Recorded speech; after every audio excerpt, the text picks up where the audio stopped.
Assalamualaikum warahmatullahi wabarakatuh. Perkenalkan, nama saya Maulidia, NIM I1A11241 dari Program Studi Kesehatan Masyarakat Fakultas Kedokteran Universitas Lampung Mangkurat. Di sini saya akan menyampaikan orasi ilmiah saya yang berjudul Kehamilan Berisiko.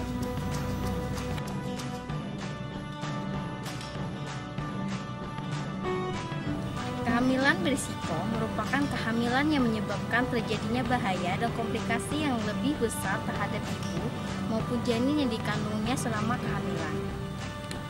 Ibu hamil yang berisiko adalah ibu hamil yang mempunyai faktor risiko dan risiko tinggi.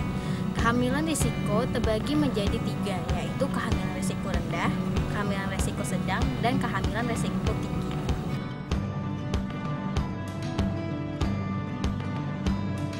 Kehamilan risiko rendah terbagi menjadi 3, yaitu yang pertama primivara tanpa komplikasi, yang kedua multivara tanpa komplikasi, dan yang ketiga persalinan spontan dengan kehamilan prematur dan bayi hidup.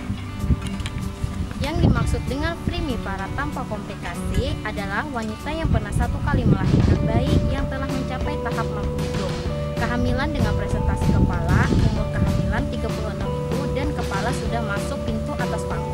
Yang kedua, yang dimaksud dengan multivara tanpa komplikasi adalah wanita yang telah melahirkan 2 janin atau lebih. Yang ketiga, yang dimaksud dengan persalinan spontan dengan kehamilan prematur dan bayi hidup, yaitu persalinan spontan yang terjadi pada kehamilan kurang dari 37 minggu, tetapi berat badan lahir melebihi 2.500 gram.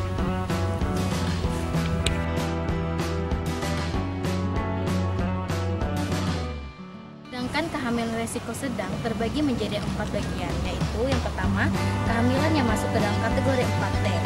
Yang termasuk dalam kategori 4T adalah terlalu muda, terlalu tua, terlalu dekat, dan terlalu banyak. Yang kedua, ibu dengan tinggi badan kurang dari 145 cm.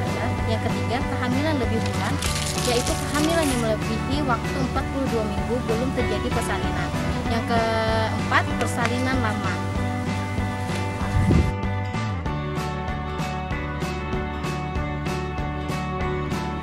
Bahaya yang dapat ditimbulkan akibat dari kehamilan berisiko ini pada ibu adalah yang pertama, bayi lahir belum cukup bulan, yang kedua, bayi lahir dengan BBLR atau berat badan lahir rendah, yang ketiga, keguguran atau abortus, yang keempat, partus macet, yang kelima, perdarahan antepartum dan postpartum, yang keenam, kematian yang terjadi saat usia kehamilan lebih dari 20 minggu di mana janin sudah mencapai ukuran 500 gram atau lebih.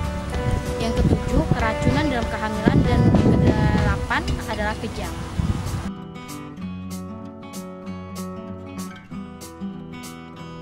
Kehamilan dengan risiko tinggi dapat dicegah bila gejalanya ditemukan sedini mungkin, sehingga dapat dilakukan tindakan pencegahan, antara lain yang pertama, sering memeriksakan kehamilan sedini mungkin dan teratur, minimal 4 kali kunjungan selama masa kehamilan, yaitu 1 kali kunjungan pada triwulan pertama, 1 kali kunjungan pada triwulan kedua, dan 2 kali pada kunjungan triwulan ketiga.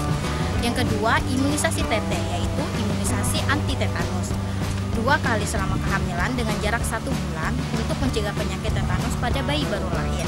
Yang ketiga, bila ditemukan risiko tinggi, pemeriksaan kehamilan harus lebih intensif dan sering. Yang keempat, makan makanan yang bergizi.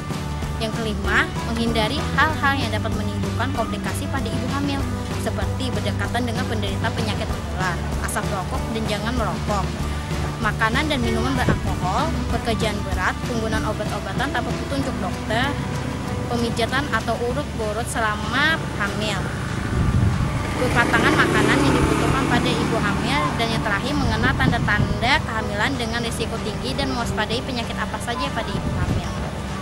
Jadi, mari kita cegah kehamilan berisiko dengan menghindari kategori 4T dan segera periksakan bila ditemukan tanda-tanda kehamilan dengan risiko tinggi. Terima kasih.